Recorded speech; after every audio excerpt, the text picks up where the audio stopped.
So we'll go to the first question. It's one question sent by someone who was not able to be connected today, but asked me to send it to you. Someone who is starting to know about, who is inquiring and have heard about Gaudiya Vedanta and other philosophies, is looking. So the question was, how can I know if I'm prepared and if it's God's will that I may renounce my duties in the world and I may enter into an ashram? Of course, the goal of this will be to attain higher levels of communion with God. Considering this, because there may be some incompatibility between worldly duties and the responsibilities that demand a full participation in daily life in connection to attain higher ecstasy or higher levels of communion with God.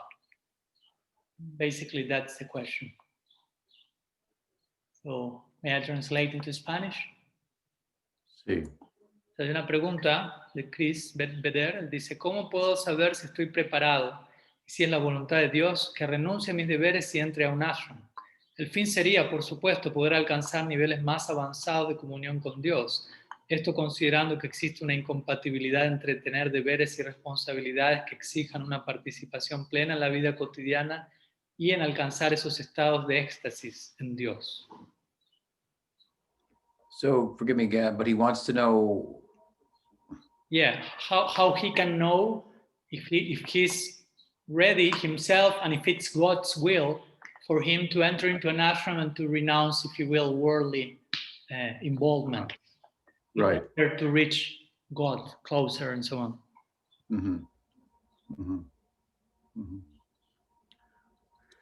Well, I think that you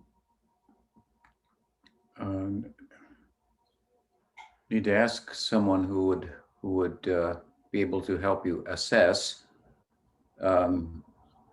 that. Someone who knows you and someone who has an ashram that you might potentially reside in.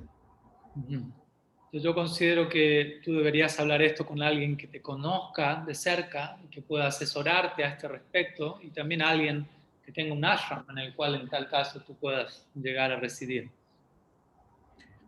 But living in the ashram as a monastic is not for everybody and not necessary in order to attain the goal of Krishna Bhakti. Pero vivir en un ashram no es algo que sea para todos, y tampoco necesariamente es algo necesario para uno alcanzar la meta última del Krishna Bhakti.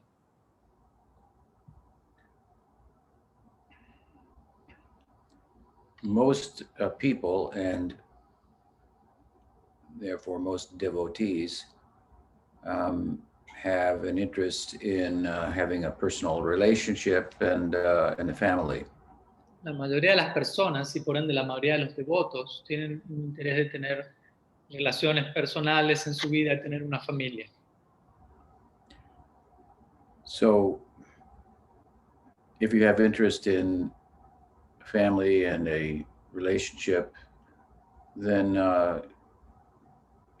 obviously you're not a candidate for monastic life. Por lo tanto, si tú tienes un interés en tener una familia, en tener una relación con alguien, con una pareja, obviamente en ese sentido no eres un candidato para la vida monástica. But the power of bhakti, as opposed to the power of yoga or gyan, the paths of yoga and the paths of knowledge, has greater power and efficacy, and therefore, unlike those paths, one can live as a householder and, as I say, make progress spiritually. El sendero del bhakti, a diferencia del sendero del jnana y del yoga, el sendero del conocimiento y de la práctica yógica, el sendero del bhakti es mucho más poderoso. A diferencia de estos senderos, el bhakti no requiere que uno que practique vida monástica para uno poder ocuparse en bhakti o para incluso alcanzar la meta en bhakti, como sí lo requieren estos otros senderos. And that desire for a relationship is pretty powerful, pretty strong, formidable, and it may not be present at this moment, and one may romanticize about monastic life and what it will be like, only to find out that that desire is still part of one's material makeup, and find it surface later on. Entonces, el deseo por tener una compañía en la vida, por una pareja, es algo muy poderoso, muy formidable, y o sea, formidable en el sentido de algo muy fuerte. Y uno puede en un comienzo quizás pensar que uno no tiene esa inclinación y más bien no puede estar con una idea más romántica de lo que es la vida monástica y querer experimentar eso. Y uno experimenta eso y luego un tiempo uno se da cuenta que esos deseos de alguna manera estaban presentes en la constitución material de uno, ¿no? Y salen a la superficie eventualmente. So it's rare for someone, a young person, to uh, it's not rare for a young person to be interested and attracted to the idea of monasticism, but it's rare to find someone who's actually qualified to live that type of life. Entonces, en un sentido no es poco común encontrar a alguien joven que se vea atraído a ese tipo de vida, pero sí es poco común encontrar a alguien joven que eventualmente pueda mantener ese tipo de vida. And as I say, you don't have to in order to participate in bhakti and make progress. Como ya dije antes, no es que tienes que participar de una vida monástica para ser parte del bhakti y hacer progreso en el dicho sendero. So, in one sense, if you wonder whether you're qualified or not for that, probably not. En otras palabras, si quizás tú te preguntas ahora si estás cualificado para ese tipo de vida o no, por el hecho mismo de que te lo pregunte, quizás responda que quizás no sea para ti ese estilo de vida. That said, what we've found internationally in the community of Gaudiya Vaishnavism over the last few decades is that it's not uncommon for someone to be caught up with the enthusiasm for bhakti and to join an ashram. Ashrams are looking for members to help maintain themselves, support themselves, and so they may more generously accept candidates for monasticism and so forth. And then after a few years, a candidate typically leaves, marries, and so forth. Got some foundation in devotional practice and so forth, and that's well and good. And he or she carries that into their, to one extent or another, into their family life. So that happens. So it kind of depends on in your particular location or the ashram that you're interested in, how they're functioning at the moment. That particular is one thing. The classical kind of reality that I referred to earlier is another thing that has to be taken into consideration. Entonces, por un lado, hoy en día en la comunidad Gaudi actual existen diferentes ashrams que en muchas ocasiones se encuentran en cierta necesidad de mantenerse a sí mismos y de que ciertas personas lleguen y contribuyan con el ashram, y en ese marco quizás no sean tan estrictos en cuanto a recibir únicamente personas que tienen la psicología de vida monástica, y algunas personas que no tengan esa psicología quizás se unen al ashram y eventualmente después de algunos años de participar allí, apoyar allí, ¿no? Consideran formar una familia, pero estando en el ashram reciben una base, una fundación de práctica espiritual, de conocimiento, que luego trasladan a su práctica, ¿no? Lo cual está bien, no hay ningún problema, pero eso también va a depender de dónde está uno, qué ashrams están cerca de uno, qué disponibilidades hay, etc. Pero bueno, esta sería como una opción un tanto diferente de la opción clásica sobre la cual hablábamos más al comienzo, ¿no? I don't want to discourage you from pursuing monastic life. I would encourage the healthy um, uh,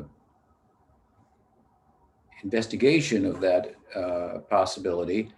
But one should be aware that it's not an easy life. It's often embraced artificially without understanding that one is doing that as a way of getting out of being responsible and uh, maintaining oneself and so on and so forth. No me interesa desalentarte de lo que es la vida monástica, más bien me interesa alentarte a que lleves adelante lo que sea que lleves de una manera saludable y en ese caso puedes seguir indagando, investigando, pero sí es importante entender que hay que tener cierta como psicología para la vida monástica no es algo sencillo, ¿no? Tiene sus pruebas, sus dificultades y al mismo tiempo muchas personas aceptan la vida monástica por las razones equivocadas, ¿no? Como más bien una forma de evasión donde buscan ser mantenidos, no tener que tomar plena responsabilidad por sí mismos, y obviamente esa no es la idea. So I think that you have to talk with the monastics that are that have an ashram that I imagine that you live nearby to, and you're thinking of possibly joining, and can help the advanced devotees there assess, your qualification for that, and but in either case, whether that is a calling for you that's appropriate at this time, it might not be at this time, but it might be a later time, or if it is now, or it's not now, there is more than one way to enter the house, so to speak. If you can't go through the front door, you're going through the back door. If you can't go through the back door, you go through the window. If you can't go through the window, go through the chimney.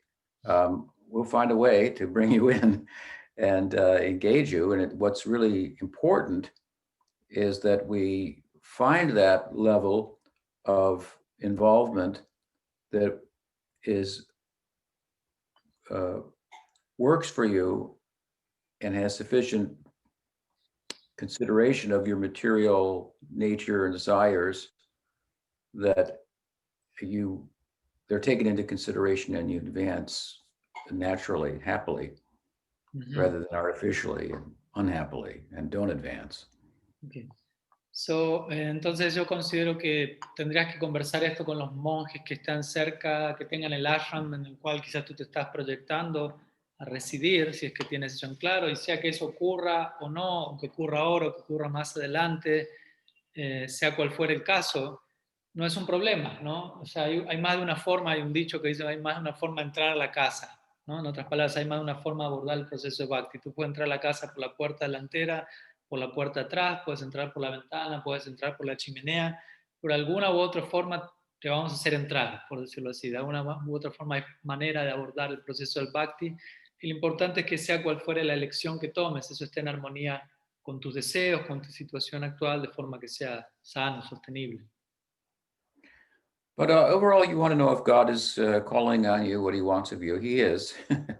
There's no doubt about that. And just find the way to participate in take part in his service and in conjunction with the community of Vaishnavas, and Entonces, he'd be fine.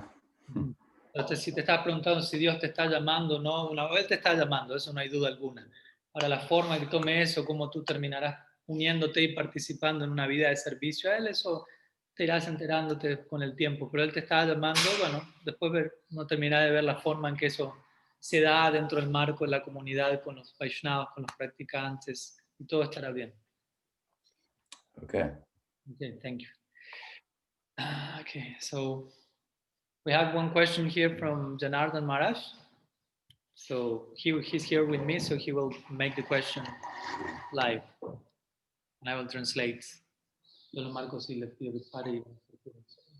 Maharaj Dandavat. Bueno, sabemos en esta filosofía que la identidad, o por decirlo así, el ego de Krishna es de un pastorcillo.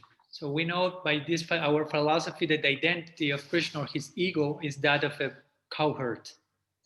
En el Gautamiya Tantra se menciona que el Antakarana de Krishna está conformado por 4 pastorcillos. So in the Gautamiya Tantras is mentioned that the Antakarana of Krishna is made up of 4 gopas. Sudam, Vasudam, bueno, no recuerdo los otros. Sí, entiendo. Representan la manifestación, se menciona externa de su chi, de su manas, de su ahamkar. So they represent the external manifestation of Krishna's chitta, manas, and so on, ahankar. Y claro, y al escuchar sus clases usted menciona que el cuerpo sutil de Krishna está conformado de esta manera por estos grupos. Se personifica. So by hearing your lectures, one gets to know that Krishna's subtle body is like, if you will, personified in the form of these gopas. Si nos podía expandir un poquito más estas ideas y desarrollar. So basically, actually, my question is if you could expand a little bit on these ideas, if you could unfold a little bit this concept. Mm-hmm.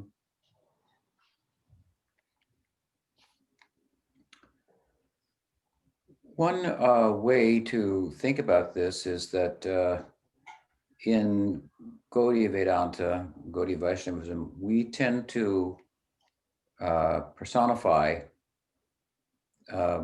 more things than not. Una manera de abordar este punto es que nosotros en el Gaudiya Vaishnavismo tenemos la tendencia a personificar más cosas de las que no personificamos, por decirlo así. So the river is personified as a goddess, the mountain as a god, and so forth. El río está personificado como una diosa, la montaña personificado como un dios, etc. And deities are posited that preside over different aspects of nature, of our own bodies, of our mind, of our own subtle body, Antakarana as well. ¿No? Y también hay deidades que se encuentran rigiendo sobre diferentes aspectos de la naturaleza, incluso sobre diferentes aspectos de nuestro propio cuerpo sutil, de nuestro propio Antakarana, etc. We mark the body with tilak in 12 different places, and chant mantras of different names of Vishnu who preside over these different parts of the body. Por ejemplo, nosotros nos ponemos tila, que marcamos nuestro cuerpo en 12 lugares distintos, e invocamos 12 diferentes nombres de Vishnu, cuales se consideran que rigen sobre esas partes del cuerpo.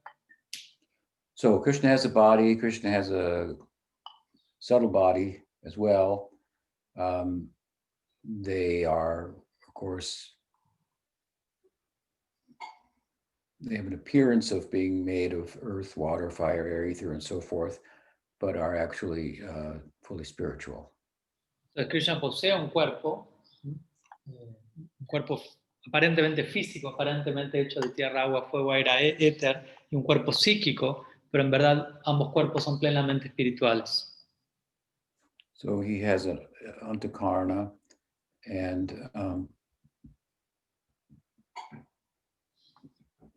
excuse me, as you cited, according to the Tantra, there are 4 boys who are very close to him, who are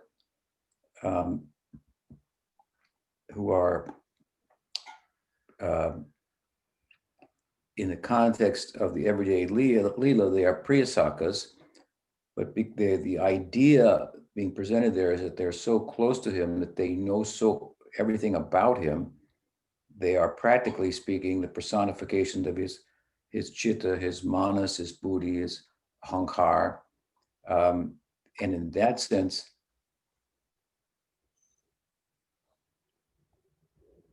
they're aware of all of his leelas, and their Priyasaka status extends to that of a Priyanarma Saka, who are a type of gopa that is aware not only of Krishna's coward pastimes, but his romantic life as well. Entonces, como tú dijiste, en el Tantra se menciona que Krishna posee un Antakarana y el mismo está compuesto de estos amigos que, estrictamente hablando, ellos son descritos como Priyasakas, pero interesantemente se dice que son amigos tan cercanos de Krishna y conocen tanto acerca de su mundo interno que que prácticamente se los compara al chitta de Krishna, el manas, ¿no? Buddhi, ahankara, que lo saben todo acerca de la vida interna de Krishna, y en ese sentido, pese a que son priya sakas, su estatus, su condición se extiende hasta la de ser un priya narma saka, en el sentido de que los priya narma sakas no solo están conscientes de la vida de Krishna en el marco de ser un amigo de él en Sakya Rasa, sino también de su vida romántica al mismo tiempo. So again, externally, they don't participate in Krishna's romantic leelas like the Priyanarmasakas, but because they're aware of them, unlike other Priyasakas, and the Jiva Goswami has made that extension and considered them as Priyanarmas. Entonces, de vuelta, ellos no participan en los lilas románticos de Krishna como sí lo hacen los Priyanarma sakas, pero debido a que ellos están conscientes de esa vida romántica, esa extensión es presentada. Srila Jiva Goswami presenta esa extensión de estos Priya sakas siendo considerados como Priyanarma sakas debido a este punto. Also, identifying his Antakarna in this way, in a fourfold way with different cowherd boys, is also a way of saying that he is a cowherd through and through. También al identificar el antakarna de Krishna de esta manera, ¿no? Describiéndolo en términos en relación a diferentes gopas, otra cosa que se está queriendo decir es que Krishna es un pastorcillo, un gopa de pies a cabeza en todo el sentido de su identidad. The sun will burn out, the stars will fall from the sky, mountains will turn into valleys, and rivers into oceans. All such changes will take place, but Krishna is a cowherd boy, and that'll never change. El cielo se puede quemar, las estrellas pueden caerse del cielo, el sol se puede quemar, perdón, las estrellas pueden caer del cielo, el río se puede convertir en un valle, cosas por el estilo. Todo eso puede incluso pasar, pero Krishna va a seguir siendo un gopa, eso no va a cambiar. Texts like the Gautamiya Tantra, they're tantric texts, and so there you're going to find mantras and yantras or diagrams to assist in meditation. Textos como el Gautamiya Tantra son textos tántricos y por lo tanto, dada esa categoría de escritura, ahí vas a encontrar mantras y yantras y diagramas, todos los cuales se presentan para asistir en la meditación de uno. One of the specialties of Gaudiya Vaishnavism with regard to Krishna is it's very clear from the literature that if you're going to get close to Krishna, you're going to become in the proximity of his devotees, his friends, his Dham. It's not just you and Krishna. Una de las especialidades del Gaudiya Vaishnavismo es que si tú te proyectas a acercarte a Krishna, ese acercamiento a Krishna va a implicar también acercarte a sus amigos, a sus familiares, a su dham, a su morada. No es solamente tú y Krishna. For example, Mirabai is a famous saint and a poet, songstress, and she wrote many songs about loving Krishna, but in those songs we don't find the mention of Nanda, Yashoda, and all the associates, like we do in all the Gaudiya Vaishnav's songs. So we're not sure what Krishna she's talking about.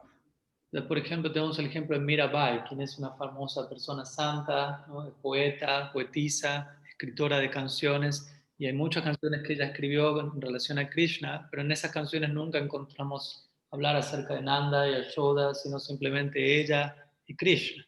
Por lo tanto, no estamos muy seguros acerca de qué Krishna, de cuál Krishna ella está hablando. We're not interested in her Krishna. No estamos interesados en el Krishna de ella. We're interested in the Krishna standing next to Radha. Estamos interesados en el Krishna que está junto a Radha. And associated with his friends and so forth. Asociado con sus amigos, etc.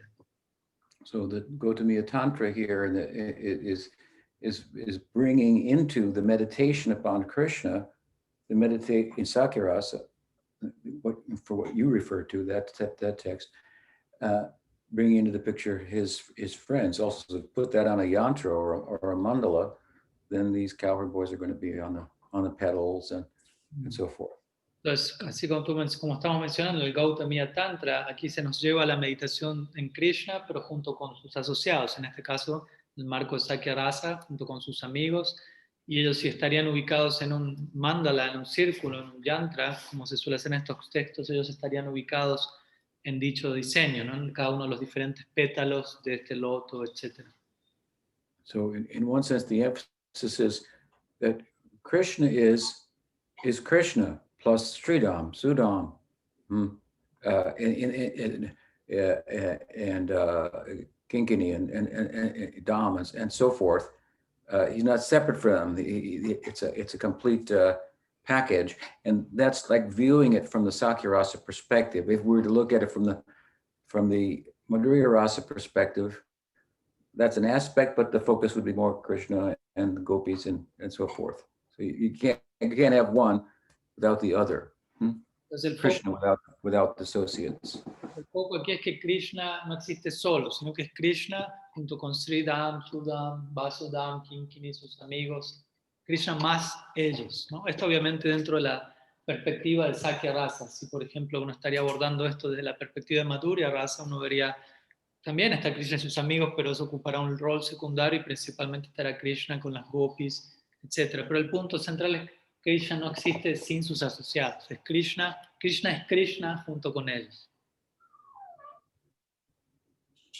So those are a few thoughts. The Tantra doesn't elaborate, but really just gives us a kind of a yantra to meditate on Krishna that is inclusive in this way, as I say, of these associates.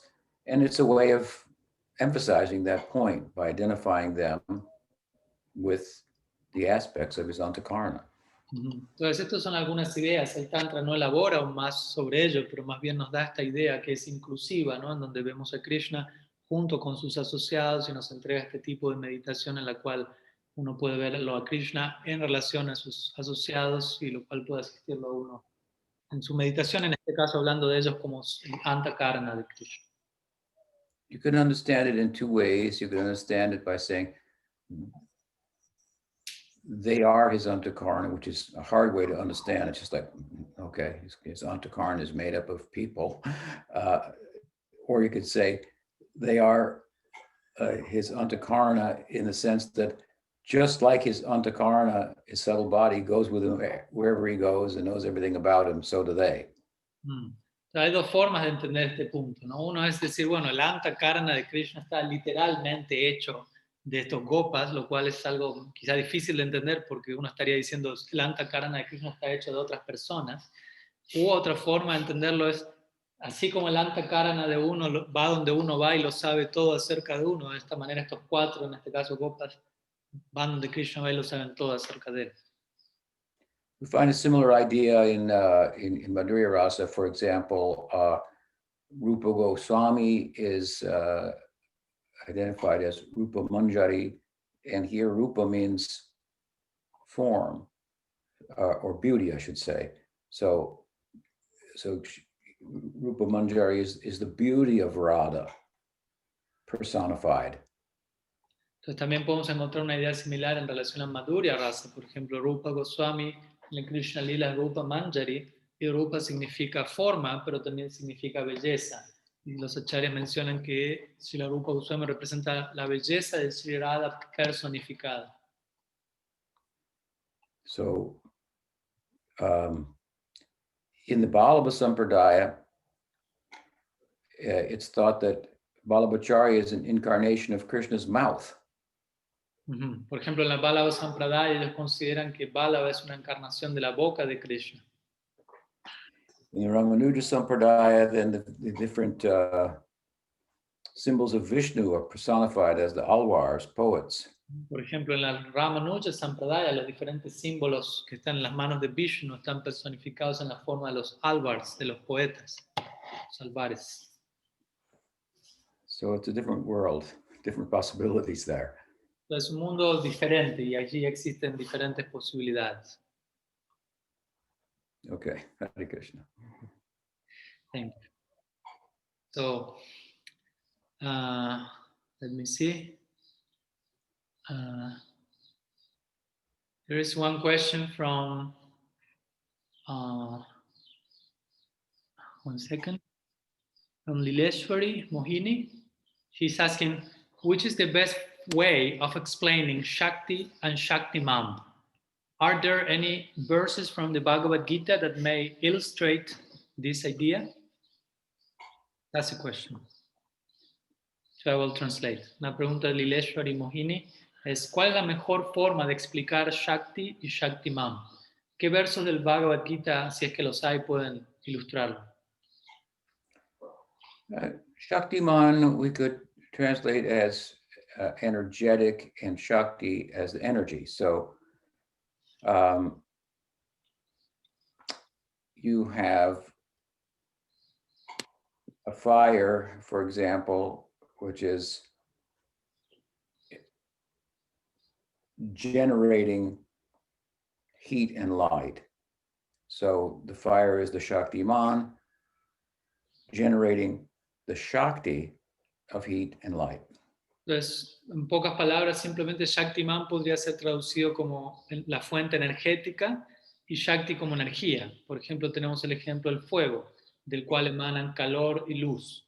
Entonces, el fuego podría ser en este caso comparado con la fuente energética y el calor y la luz con Shakti, con la energía. So you can't have one without the other. ¿No? El punto es que no puedes tener uno sin el otro. They complement one another. ¿No? Ambos se complementan entre sí. In the Bhagavad Gita, Krishna talks about his Maya Shakti. He talks about the Jiva Shakti. He also talks about his Swarup Shakti. Bhagavad Gita, Krishna habla acerca de Maya Shakti, habla acerca del Jiva Shakti y habla acerca de su Swarup Shakti. Krishna here is the Shaktiman speaking about his Shakti, by which he accomplishes different things. Entonces aquí tenemos al Shaktiman, a la fuente energética, Krishna mismo hablando acerca de sus Shaktis a través de los cuales él logra diferentes cosas. So Krishna speaking about it, the Shaktiman, Krishna speaking about aspects of himself. In this case, we're referring to as Shakti. Entonces aquí tenemos al Shaktiman, Krishna mismo hablando acerca de diferentes aspectos de sí mismo, los cuales los podemos denominar como Shaktis. So in the seventh chapter of the Bhagavad Gita, he describes his separated Bhumirapo Nalo Bhayo Kamano Buddharevacha Ahankara Iti Bina Prakriti. Bina means separated. This is my separated Shakti. He's referring to the Maya Shakti and its constituents. Entonces él aquí menciona que en el séptimo capítulo del Bhagavad Gita Krishna habla acerca de su energía separada, Maya Shakti, cita un verso en el cual Krishna describe tierra, agua, fuego, aire, éter, etc.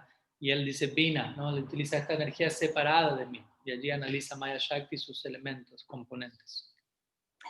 In the next verse, he speaks then about the Jiva Shakti. He says, Yayedam Daryate Jagat, Jiva Bhuta Mahabaho, Yayedam Daryate Jagat.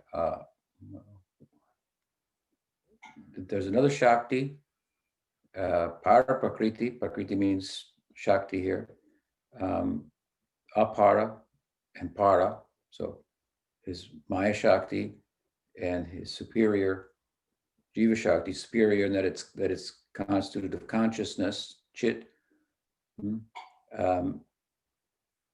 And he says that the relationship between the Jiva Shakti and the Maya Shakti is that the Jiva Shakti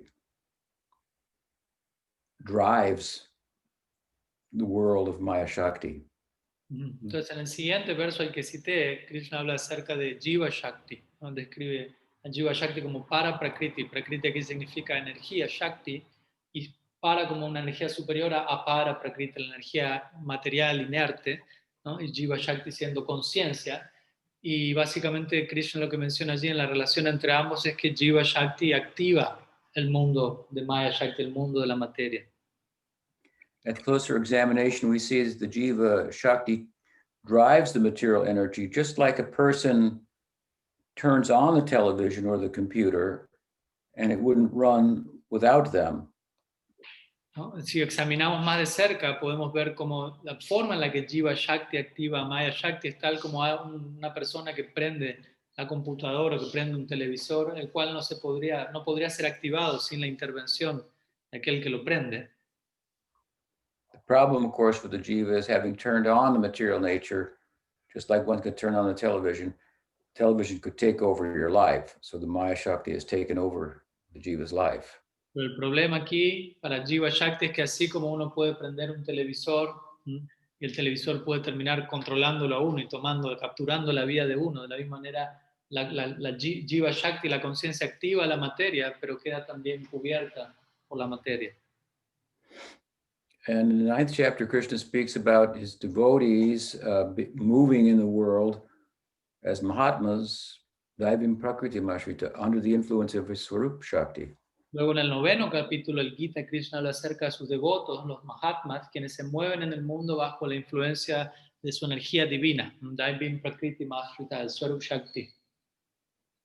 And we see in several places in the Gita, Krishna speaks about being overwhelmed by the love of his devotees, which means that unlike the Maya Shakti and the Jiva Shakti that he clearly presides over, and they never take precedence over, although he presides over the Swarup Shakti, it can take precedence over him and control him. That's great. En el Bhagavad Gita vemos también cómo Krishna se expresa en términos de cómo él se ve afectado, influenciado por el Swarup Shakti, cosa que no ocurre con Maya Shakti, con Jiva Shakti, que son Shaktis sobre los cuales Krishna preside, y aunque él también preside por sobre Swarup Shakti, la naturaleza del Swarup Shakti es tal que por momentos el Swarup Shakti termina influenciándolos a él.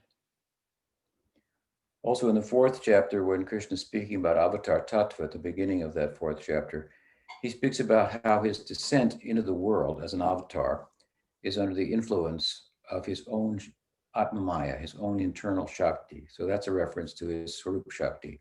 Bien, al comienzo, Bhakti is constituted of. which, do you say last part of which Bhakti is constituted of? Sí.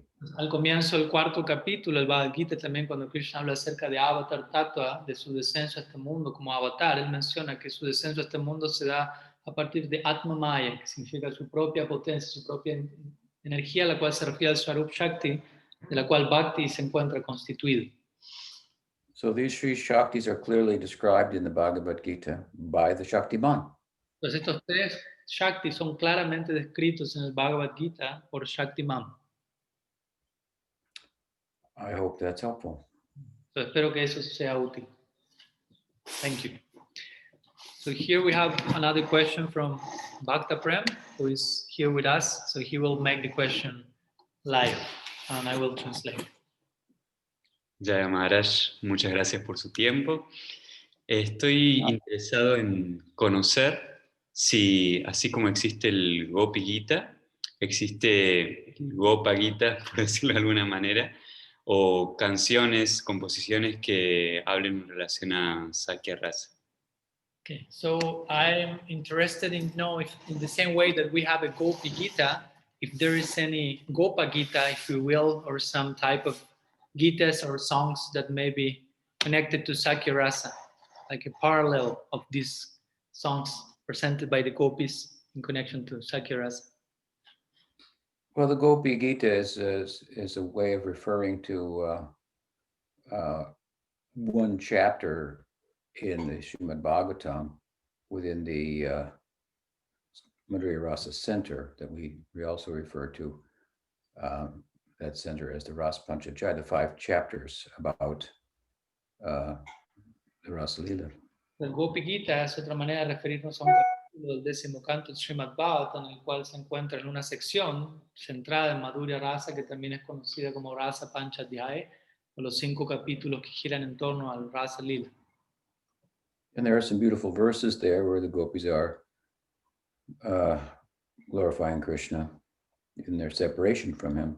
Y allí existen versos muy hermosos en donde las gopis glorifican a Krishna en separación de él. There is not, however, a corresponding chapter in which the cowherd boys, the Sakas, the friends of Krishna, are similarly singing in separation from him. Pero no existe un capítulo correspondiente o paralelo en el cual los sakas o los amigos de Krishna estén cantando similarmente tal como las gopis en separación de Krishna. As I've mentioned before, one of the unique features of Sakyarasa is that it to some extent bears the burden of the separation of those in Vatsalya and Madhurya Rasa along with their own separation. Como ya he mencionado previamente, uno de los aspectos únicos de Sakya Rasa es que Sakya Rasa tiene que lidiar no solo con la separación de aquellos en Vatsalya Rasa y Madhurya Rasa, sino también con la carga de su propia separación cuando están en separación de Krishna. For example, in Mathura, Krishna sends, after killing Kamsa, he goes with his friends. He sends them back with messages. He sends Sridham with a message to Yashoda.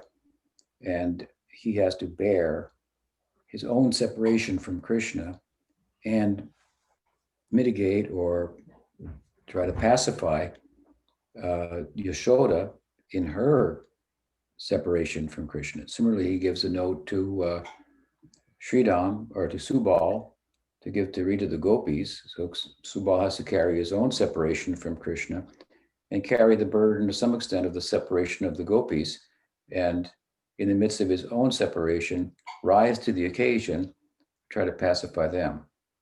Entonces, por ejemplo, un ejemplo de esto es cuando Krishna sale de Vrindavan, va a Mathura, luego de matar a Kamsa, él va con sus amigos allí, pero luego de matar a Kamsa le envía a sus amigos de regreso a Vrindavan, y sus amigos no solo tienen que lidiar con su propia separación de Krishna, sino que Krishna envía mensajes que ellos tienen que dar a los habitantes que estaban en Vrindavan y mitigar la separación de ellos. Por ejemplo, le pide a Sridham que envíe un mensaje para Yashoda. Entonces Sridham no solo tiene que lidiar con su propia separación, sino también mitigar, contener la separación de Yashoda, o a Subal le da un mensaje para las gopis, quien también está lidiando con su propia separación de Krishna, pero al mismo tiempo tiene que cargar de alguna manera con la separación de las gopis en este caso. Similarly, he sends his friend Uddhava, who is in Dasyaras, but his Dasyaras is mixed with Sakya. He sends him to Vrindavan to pacify the devotees there in their separation, and the gopis in particular. At that time, the Dasya Bhav mixed with Sakya in Uddhava, the Sakya rises up and he reaches the height of his aesthetic status. Entonces, similarmente, Krishna envía a Uddhava a Vrindavan un tiempo después para apaciguar a los habitantes de Vrindavan. Uddhava se encuentra en Dasya Rasa, pero su Dasya se encuentra mezclado con cierto Sakya Rasa, y cuando Uddhava va a Vrindavan con un mensaje de Krishna intenta apaciguar a los habitantes allí, se dice que el lado Sakya de él, ¿no?, alcanza su pico, ¿no?, de condición extática allí. Similarly, then later he sends his best friend Balaram to do the same. Similarmente, luego Krishna envía a su mejor amigo, Balaram, a Vrindavan para que haga esta misma tarea. But this is a little unrelated to your question. I realize that. Pero bueno, todo esto último que estoy diciendo no está tan relacionado a tu pregunta, me doy cuenta de ello. Although interesting and important nonetheless. No deja de ser algo interesante e importante al mismo tiempo. And although that we don't have a chapter in the Bhagavatam of the Gopas singing similarly, it doesn't mean that they don't compose songs of their own. They do. ¿No? Y aunque no tengamos un capítulo paralelo en el Bhagavatam de los sakas cantando, como el Gopa Gita o algo así, no quiere decir que ellos no compongan canciones para Krishna y las canten, de hecho lo hacen. They're very expert at spontaneously composing songs relative to the moment for the pleasure of Krishna. De hecho, ellos son muy expertos en componer canciones relativas al momento específico en el que están en relación para el placer de Krishna. Priyanarmasakas in particular are very good at that. Some of them we learn singing from Vishaka Gopi.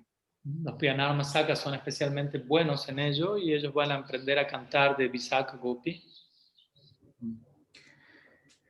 And they will sing songs appropriate to Krishna's mood for his pleasure. Van a cantar canciones acorde al humor en el que Krishna se encuentra para el placer de él. But there's no set of prayers per se that I've come in touch with. Pero no existe como un conjunto de oraciones en sí con las cuales yo haya entrado en contacto en relación a tu pregunta. But I think that which you're looking for in that regard, you'll find in some measure more than I can say and answer your question now in the book that I'm presently working on. Yo creo que en relación a lo que tú estás preguntando, más de lo que yo pueda estar diciendo, satisfaciendo con mi respuesta en este momento, principalmente vas a encontrar bastante en el libro que ahora me encuentro escribiendo, quemando. So with a little patience, then you should have that book hopefully to take advantage of. Pues, solamente les pido un poco de paciencia, eventualmente va a estar ese libro en relación al cual puedas tomar ventaja de eso, ¿no? What else? Más. Okay. Here is one question from Kriparam from Colombia. So he mentions that he became very intrigued when he heard, by thinking what you said in your previous week, that you mentioned that the presiding deity of the Gopal mantra was Durga, because he thought that it was Govinda. So he wanted if you could elaborate a little bit on that. I'll translate. Kriparam pregunta, quedé muy intrigado pensando en lo que usted dijo la semana pasada, que la deidad regente de Gopal Mantra era Durga. Yo pensé que era Govinda. ¿Podría explicar, por favor, un poco más? Well, I don't know if I mentioned it last week, but Durga, of course, is also a name for Radha. Yeah, you mentioned. No sé si lo mencioné la semana pasada, pero bueno, lo que menciono es que Durga es otro nombre para Radha. If we look at it from that angle of vision, which is allowable, then in the Gopal mantra, the last word of 2 syllables, Swaha, represents Radha. Entonces, si lo vemos de ese lugar, ¿no? Contemplamos Durga como Radha, lo cual es algo permitible. Entonces encontramos que la última palabra del Gopal Mantra, la palabra 2 sílabas, Swaha, se refiere a Radha. And that Swaha makes the whole mantra work or go around. Y ese Swaha es el que hace que todo el mantra funcione. I wrote a commentary on that, this point in my overall commentary on Gopal Tapani. Yo escribí un comentario sobre este punto en lo que es mi comentario más general al Gopal Tapani. So you have the goddess there within the mantra, represented by the words Swaha. Swaha means sacrifice, to give. Radharani is the personification of that side of the Beta-Beta equation. Krishna, Shakti, Shaktiman. She's the Shakti, the full face of the Swarup Shakti, and she is animating Krishna. The more that Swarup Shakti is present in the equation, the more Bhagavan is animated. For example, where the Swarup Shakti is relatively absent, the absolute is Brahman. Undifferentiated, no movement. The more the Swarup Shakti is and Bhakti is a factor, the more Brahman comes to life and ultimately becomes a student of Radha's dancing school of dance. En este mantra tienes la presencia de la diosa Durga, Radha, a la que se referían las palabras Swaha, que tiene que ver con el sacrificio, con el dar. Y si Radha en ese sentido representa esa plena entrega, también representa la mitad de la ecuación de Achintya Veda Ved, como hablamos hace un rato de Shakti y Shaktiman. Ella es la personificación del Swarup Shakti, la cual anima a Bhagavan. En la medida que el Swarup Shakti está presente en la ecuación, Bhagavan todo cobra vida, danza, por decirlo así. Cuando hablamos del absoluto sin Swarup Shakti, básicamente nos quedamos con Brahman. En la medida en que el Swarup Shakti adquiere prominencia en la vida del absoluto, aparece como Bhagavan, y ese Bhagavan se vuelve eventualmente un estudiante en la escuela de danza de Radha, en la forma de Krishna. And Durga, as the goddess of this world, is kind of the reverse of Radha. So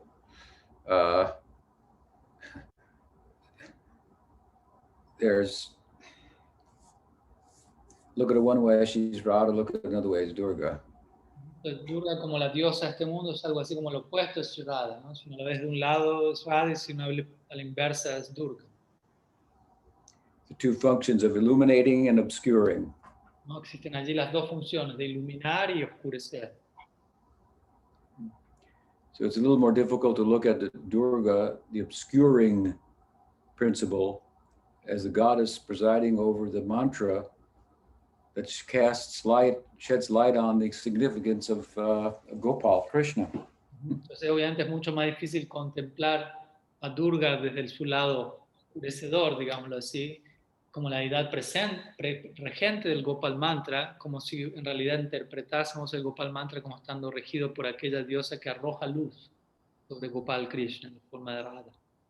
But the goddess Durga does have that desire to shed light on Gopal Krishna. She has at the same time the thankless task of doing it in a very indirect way that is embarrassing to her. Pero el punto es que la diosa Durga en este mundo tiene ese deseo también de arrojar luz sobre Gopal Krishna, pero ella lo hace de una manera muy indirecta. Entonces describe una forma en la que ella se siente avergonzada a sí misma del rol que está cumpliendo. She's described in the Bhagavatam as being embarrassed because of the way she deals with people in the world, punishing them, so to speak. Even though that's a necessity, she presides a negative impetus for their bhakti. She's embarrassed by that and doesn't come before Krishna. Entonces el Bhagavatam describe cómo ella se siente avergonzada y no se acerca demasiado a Krishna, sino se mantiene a una distancia por el servicio que ella tiene que prestar, en donde de alguna manera genera ímpetu, pero de manera negativa hacia Krishna, encubriendo a las personas en este plano, etc. But Durga, as a Shakti expansion of Radha, is providing negative impetus for loving Krishna, and Radha is providing positive impetus. So they're doing the same thing. Durga, como una expansión de Radha, está proveyendo ímpetu negativo para servir a Krishna, mientras que Radha está proveyendo ímpetu negativo, entonces, positivo, perdón. Entonces ambas están haciendo la misma cosa en un lugar u otro. And we find two examples of worshippers of the goddess Durga being advised by her to worship Gopal Krishna. Two examples you mentioned? Two examples. Bien, encontramos dos ejemplos en donde la diosa Durga aconseja a ciertos devotos en la dirección de adorar a Gopal Krishna. One is the poet Govinda Das, who wrote Bhajahure Mana.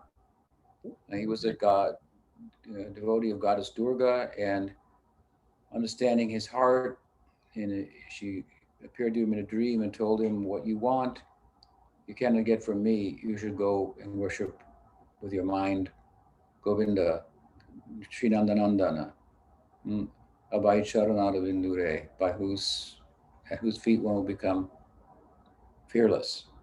Pues un ejemplo es el del poeta Govinda Das, quien compuso el kirtan, la canción Bhaja Hure Mana. Él era un devoto de Durga, pero él tenía cierto deseo que no iba a ser satisfecho por Durga, y en un sueño Durga le reveló, yo sé cuál es tu deseo y este lo vas a satisfacer al servir a Krishna, Srinanda Nandanam.